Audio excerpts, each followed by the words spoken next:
Radhe Radhe everyone, good morning, welcome back to my channel. আশা করি তোমরা সকলেই খুব ভালো আছো, আর আমিও রাধারানী এবং গোপাল সোনার অপার করুণাতে খুব ভালো আছি। তো বন্ধুরা, আজকে সকালটা আবারও শুরু করলাম তোমাদের সঙ্গে আমার গোপালকে নিয়ে। আজকে চলে এসেছি আবারও একটা নতুন রেসিপি নিয়ে তোমাদের সামনে। তো আশা করি সম্পূর্ণ রেসিপিটি খুব ভালো লাগবে তোমাদের। না স্কিপ করে সম্পূর্ণ রেসিপিটি দেখার জন্য তোমাদের কাছে অনুরোধ রইল। বন্ধুরা, আজকে আমি যে রেসিপিটি করব সেটা হচ্ছে পাঁচমিশালি ভেজ হিঙ্গি বড়ার কারি। আশা করি সম্পূর্ণ রেসিপিটি খুব ভালো লাগবে। তো না স্কিপ করে পুরো ভিডিওটি দেখতে থাকো। সম্পূর্ণ ইউনিকভাবে এবং আমার নিজস্ব একটা রেসিপি। তো চলো দেখতে থাকো। বন্ধুরা, পাঁচমিশালি ভেজ হিঙ্গি বড়ার কারি তৈরি করার জন্য আমি যে উপকরণগুলোকে ব্যবহার করেছি সেটি হচ্ছে, সবজি হিসেবে আমি নিয়ে নিয়েছি কাঁচকলা, একটা বড় সাইজের কাঁচকলাকে লম্বা লম্বাভাবে বানিয়ে নিয়েছি, এক টুকরো পেঁপে সেটাকেও লম্বা লম্বাভাবে বানিয়ে নিয়েছি, একটা উচ্ছে রয়েছে সেটাকেও লম্বা লম্বা করে বানিয়ে নিয়েছি, আর দুটো মাঝারি সাইজের আলুকে সেম লম্বা লম্বাভাবেই বানিয়ে নিয়েছি। বন্ধুরা, এখানে আমার যে আরেকটু উপকরণ লাগবে সেটি হচ্ছে ছোটো মটরের ডাল। তো ছোটো মটরের ডালকে আমি 3 ঘন্টা মতো জলে ভিজিয়ে জল থেকে ভালো করে ধুয়ে ছেঁকে তুলে নিয়েছি।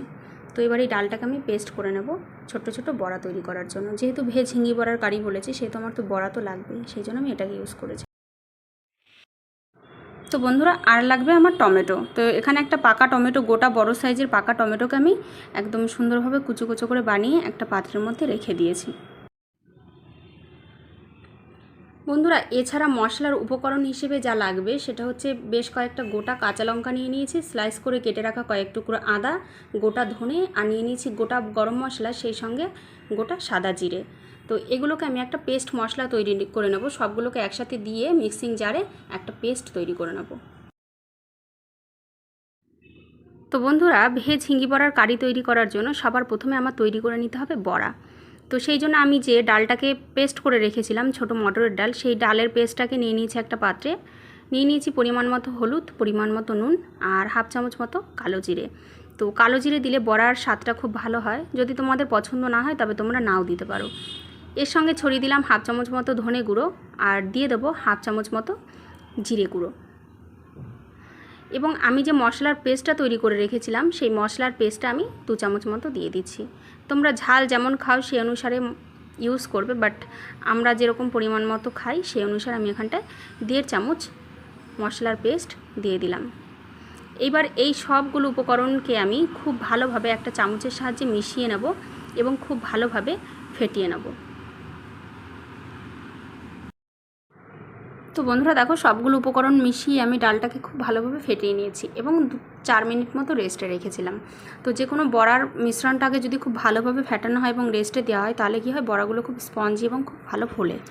তো বন্ধুরা দেখো, এইবার চলে আসলাম প্রধান রান্নায়। তো এখানে আমি এদিকে কড়াইতে তেল, সাদা তেল, রিফাইন অয়েল ইউজ করেছি, গরম করতে দিয়েছি। এবার একে একে আমি ডালের পেস্টটাকে ছোট্ট ছোট্ট বড়ার শেপ দিয়ে ছেড়ে দেবো এবং লো টু মিডিয়াম আঁচে রেখে আমি বড়াগুলোকে লাল লাল করে ভেজে তুলে নেব। তো বন্ধুরা দেখো, এদিকে আমার বড়া ভাজা হয়ে গেছে। তো লাল লাল করে ভেজে আমি তুলে নিয়েছি। দেখে বুঝতে পারছো কতটা লোভনীয় হয়েছে বড়াগুলো।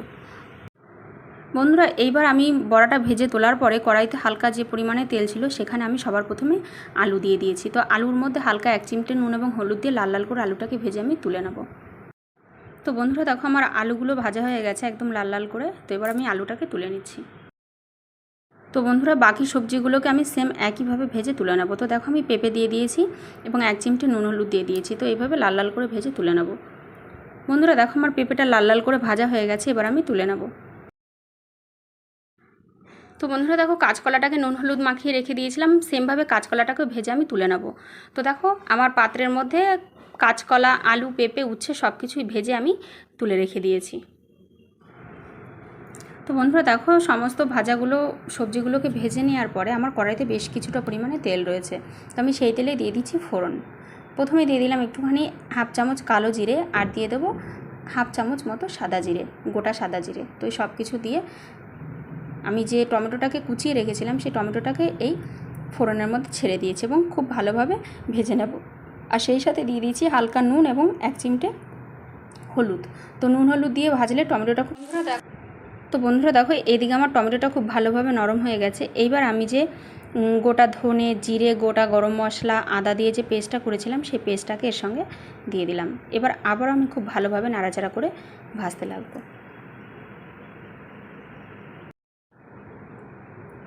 তো বন্ধুরা দেখো, এইদিকে আমার খুব ভালোভাবে মশলাটা ভাজা হয়ে এসেছে। এইবার আমি যে লঙ্কার পেস্টটা তৈরি করে রেখেছিলাম সেই লঙ্কার পেস্টটা আমি এখানটায় দিয়ে দিলাম। তো এখানটায় লঙ্কার পেস্টটা 3 চামচ মতো আমি দিয়ে দিয়েছি।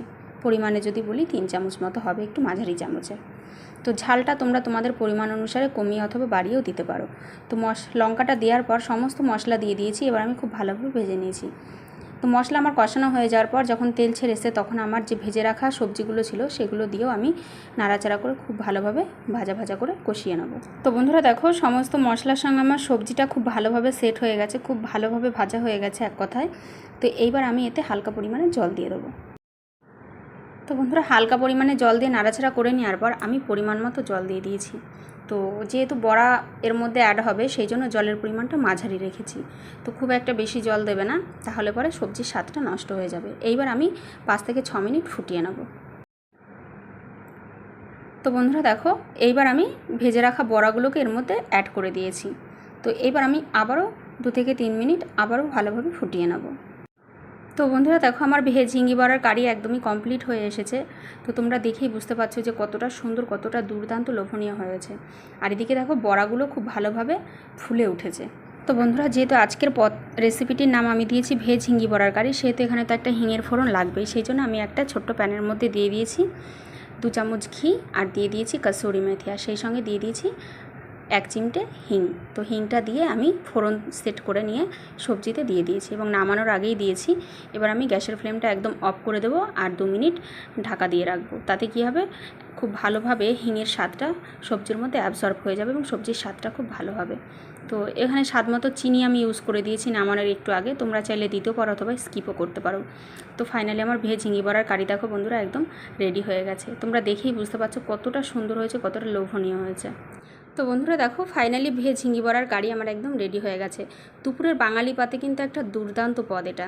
তো দেখেই বুঝতে পারছো কতটা লোভনীয় এবং কতটা অসাধারণ হয়েছে। দেখতে যতটা লোভনীয় অসাধারণ, খেতে কিন্তু ততটাই দুর্দান্ত। তো বন্ধুরা, আশা করি সম্পূর্ণ রেসিপিটি তোমাদের খুব ভালো লেগেছে। যদি ভালো লেগে থাকে তবে ভিডিওটিকে লাইক, কমেন্ট, শেয়ার করো এবং চ্যানেলটিকে সাবস্ক্রাইব করে আমাদের পাশে থেকো। আর তোমরা বাড়িতে কিন্তু ট্রাই করতে একদম ভুলো না এবং কমেন্ট বক্সে জানিও সম্পূর্ণ রেসিপিটি তোমাদের কেমন লাগলো। তো নেক্সট কী ধরনের রেসিপি তোমরা দেখতে চাও সেটা আমাকে কমেন্ট বক্সে জানিও। আর এই রেসিপিটি তোমরা সকলে একবার অবশ্যই ট্রাই করো। তো বন্ধুরা, সবশেষে আবার একটা কথাই বলবো, তোমাদের ভালোবাসা এবং সাপোর্টেই আমি ভিডিও করতে উৎসাহ পাই। তো তোমরা আমাকে সবসময় সাপোর্ট করো, ভালোবাসা দিও অনেক বেশি করে, যাতে করে আমি নতুন নতুন ভিডিও খুব তাড়াতাড়ি তোমাদের কাছে দিতে পারি। তো বন্ধুরা, দেখা হবে আবার নেক্সট সুন্দর একটা রেসিপি নিয়ে তোমাদের সঙ্গে। ততক্ষণ ভালো থেকো, সুস্থ থেকো, রাধে রাধে।